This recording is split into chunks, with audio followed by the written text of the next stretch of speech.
ములుగు జిల్లా వాచేడు మండలం గణపురం గ్రామ శివార్లో రాత్రి టేకు దుంగలు పట్టివేత. అక్రమంగా బొలెరో వాహనంలో తరలిస్తున్న 8 టేకు దుంగలను బొలెరో వాహనాన్ని స్వాధీనం చేసుకున్నారు ఫారెస్ట్ అధికారులు. అటవీశాఖ అధికారులను చూసి బొలెరో వాహనం డ్రైవర్ పరారయ్యారు. అటవీశాఖ అధికారులను చూసి బొలెరో వాహనం డ్రైవర్ పరారయ్యాడు. బొలెరో 8 టేకు దొంగలను వెంకటాపురం ఫారెస్ట్ రేంజ్ కార్యాలయం తరలించారు ఫారెస్ట్ అధికారులు.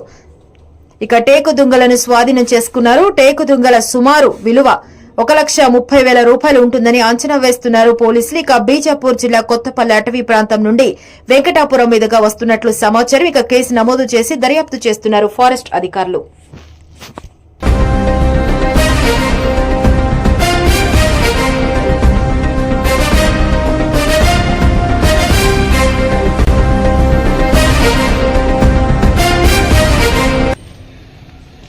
ములుగు జిల్లా వాచేడు మండలం గణపురం గ్రామ శివార్లో రాత్రి టేకు దుంగలు పట్టివేత. అక్రమంగా బొలెరో వాహనంలో తరలిస్తున్న 8 టేకు దుంగలను బొలెరో వాహనాన్ని స్వాధీనం చేసుకున్నారు ఫారెస్ట్ అధికారులు.